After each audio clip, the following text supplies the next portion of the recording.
Hey everyone, I'm Alan Robinson, and this is The Guitar Doctor is In.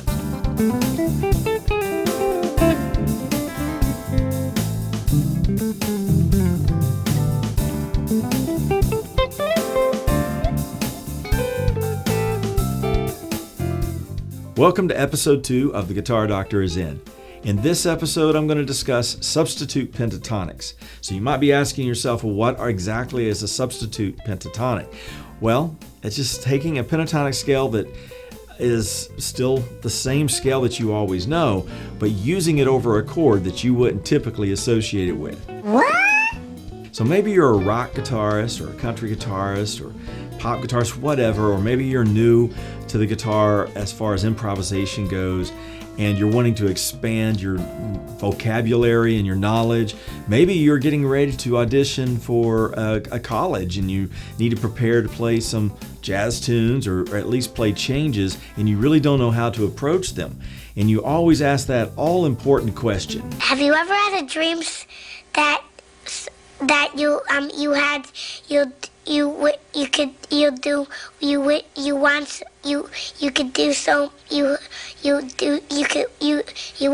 want him to do you so much you could do anything? And then you get the answer. Have you considered a pentatonic scale? Yes, a pentatonic scale. The difference is that you don't have to worry about trying to associate all the theory, all these exotic scales or modes that you may not understand yet. But if you have a good grasp on basic pentatonics, even if it's just maybe the traditional box one shape, there's a lot that you can do with that to make chord changes sound like chord changes and not just a single scale just being thrown at it. So let's explore some of that today. So let's go ahead and review the traditional box shapes for a minor pentatonic scale. In this case, we will use A minor pentatonic. And I'm going to start from the lowest position on the fretboard without using open strings. So when I do so, that's going to give me box 5.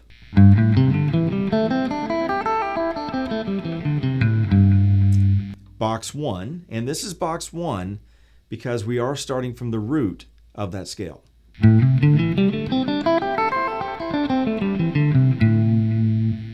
Box 2,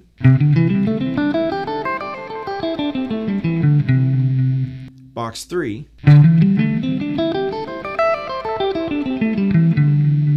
box 4, and we're back to box 5.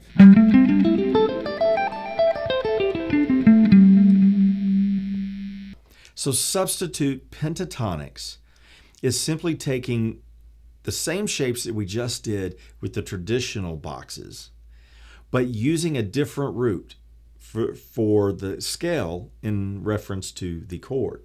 So it's not like playing diatonic chords through the key and applying a scale on a 1-to-1 ratio. In this case, I'm just going to kind of give you what you might want to refer to as hacks or shortcuts, but they're really not, because you really got to learn what's in them. So I guess they're kind of a shortcut, but they're not. There's no shortcut to knowledge and no shortcut to learning to play the instrument better. You just have to put in the hard work. However, the way we're going to apply these, we just need to know an interval distance in order to do so. So the 4 chords that we're going to use in today's example is D minor 7 or D minor 9, however you want to look at it. It's still the same chord.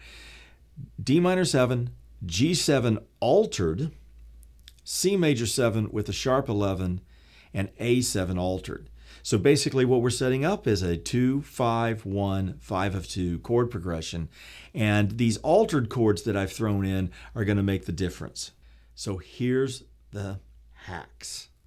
For D minor, what you want to do is you want to go up a perfect fifth and play A minor pentatonic.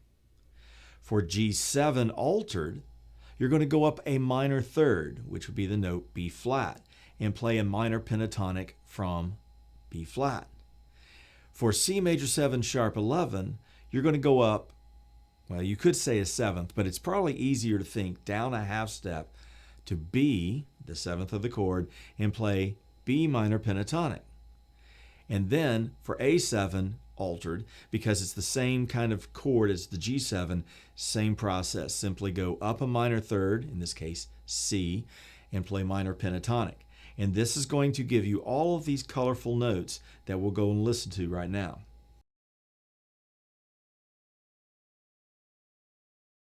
So are you ready to unlock the mysteries of the fretboard with pentatonic scales? All I'm saying is that there are some things beyond the ken of mortal man that shouldn't be tampered with. Let's go do this.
Let's go ahead and look at how the notes of A minor pentatonic impact a D minor 9 chord, because we want to know how each note functions on top of that chord. So if we look at A, then that's going to be the 5th of D. C will be the flat 7. D, of course, is the root. E is the 9th degree, and G is the 11th degree. So with the G and the E, especially that E, the 9th just sounds really hip. It's what I call the instant George Benson sound, just because you get that really cool flavor kind of thrown into the mix.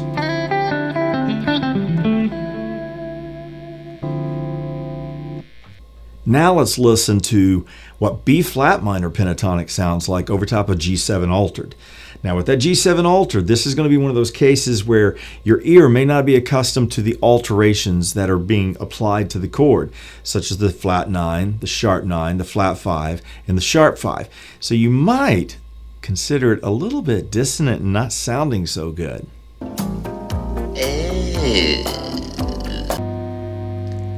So over the G7, we now have sharp 9, flat 5, sharp 5, the flat 7, and the flat 9, and then we're back to the sharp 9 when we go into the next octave. So there's a lot of dissonance that's in there, but it really helps when we relieve the dissonance with the tension that is created when we relieve that by resolving to the next chord, C major 7. But in this case, also notice that the scale does not contain the root of the chord, which is G, or the third of the chord, B. That's really important to know because you can always add those back in.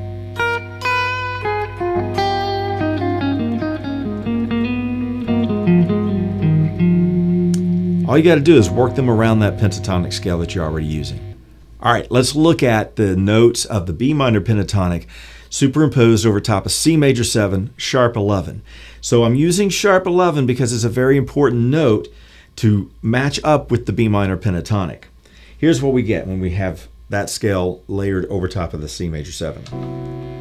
We get B, which is the 7th of the chord, D, which is the 9th of the chord, E, which is the 3rd of the chord, F sharp, which is the sharp 11, A, which is the 13 of the chord, and then we're back to the B. But it's that sharp 11, F sharp in this case, that really stands out. Kind of gives this openness or sound of flight or space. So check that out. A7 altered is going to be identical to the function as G7 altered was. So the notes will still represent the same function as flat 9s, flat 5s, sharp 9s, sharp 5s. But I'm going to go ahead and play through that just so you can hear it again and understand the process. In order to find that scale, it's the same process as we did with G7. So we have sharp 9, flat 5, sharp 5, flat 7, flat 9, and we're back to the sharp 9. Just like the G7, there is no root or third present, but they can be added back.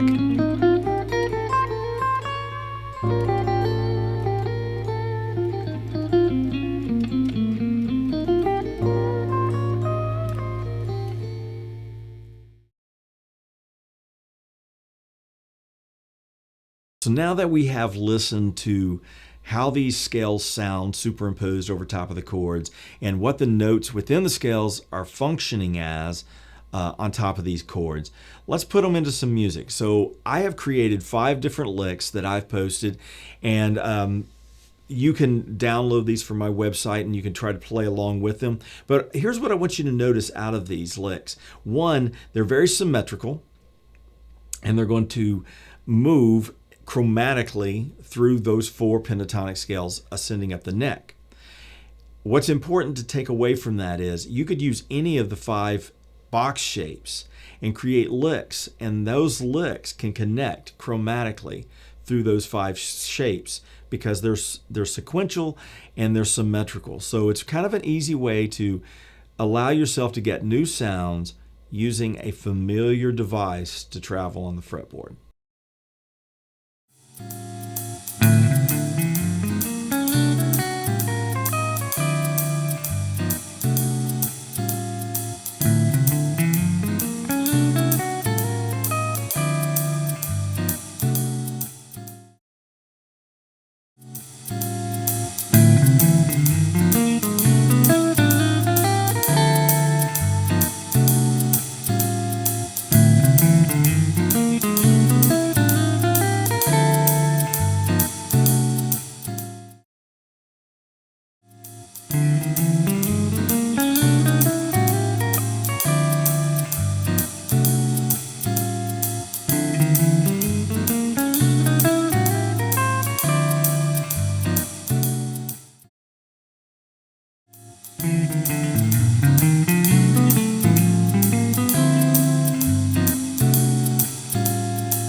Great. Now you've got some new vocabulary that you can go and start applying to tunes, especially those that have 2-5-1s and 5-2s. Oh, Hercules, Hercules, Hercules. There's different ways that you can look at this where you can figure out what you need to play for other chords that may not be part of that particular chord pattern, but at least you have an idea of how to get in there and address playing changes when you don't know all the scales, modes, and all that kind of theoretical stuff to go along with it. You've got a new process. I encourage you to quickly start applying these to tunes. Just go find a real book and flip through and pick a tune that you might be interested in, or just pick a different tune day after day just to apply this formula, and that way it will get stronger and you'll be able to incorporate that into your vocabulary as if you were speaking it all the time, just like you do any of your rock licks and whatnot. So take that on as a challenge and do that. Now, if you don't understand how to get the chords and play the chords that we worked with today, here's what I recommend. I have an easy method of developing a good chord vocabulary, once again based off of skills that most rock and pop guitarists use: pentatonic scales and power chords. And in this book, I build these sophisticated voicings, if you want to use the word sophisticated, or jazz voicings, and it's a real easy process. So check this out. You can link it from my website at alanrobinsonmusic.com, or you can go check it out on Amazon, because that's where you'd get it from. I hope you got something out of today's lesson, and I hope you'll be back again. Don't forget to like and subscribe and hit that little bell so that you can always know when a new video comes out. Don't forget to subscribe to my other media outlets as well. You can pick those up off my webpage at alanrobinsonmusic.com. So until next time, go practice.